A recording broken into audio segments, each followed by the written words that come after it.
Hey everybody! In this video, Fuel the Mind is bringing you some adventure and a little bit of history as well. We recently hiked the Blue Ridge Tunnel Trail and wanted to share this cool experience with you all. Here it is!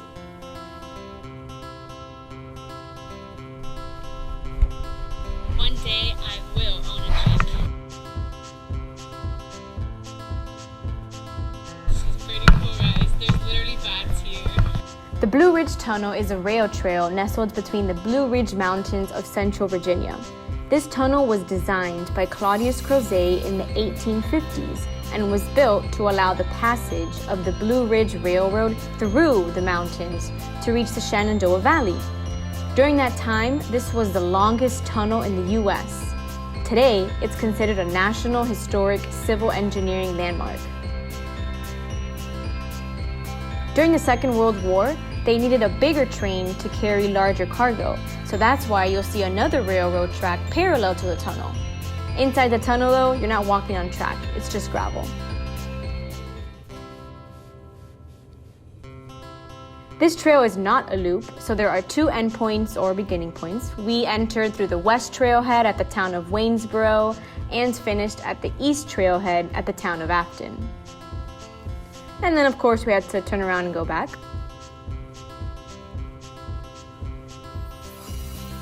It's about 2.25 miles going one direction, and so returning would total to about 4.5 miles.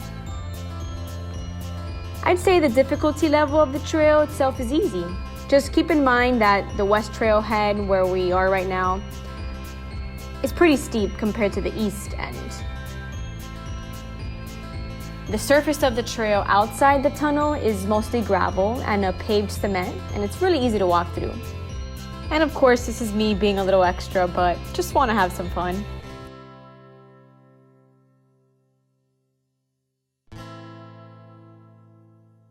At both trailheads, they have signs to remind you to bring your flashlight.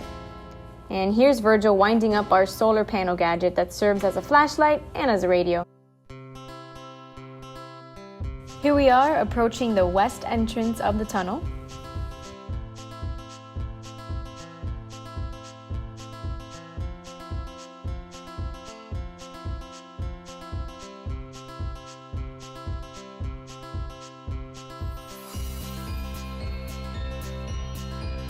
Inside the tunnel, you'll notice bricks laid out on some parts of the walls. During this tunnel's renovation, they actually had to create unique, individualized bricks to match the dimensions of the original bricks that were created. Throughout the different parts of the tunnel, you'll see the walls do change a bit.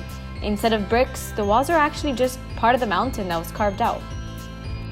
And good news, everyone! From your starting point at the beginning of the tunnel, you can actually see the light at the end of the tunnel. But as you can see, it gets dark pretty quickly, so make sure to bring your flashlight or some sort of headlamp. You can use your phone, but you may need something stronger than that. Where? There's a bat? Oh! We're inside the tunnel. Let's go. Inside the tunnel, there seems to be some water drainage points. It can get pretty wet and muddy. So you'll see water dripping from the walls or channeling through the ground.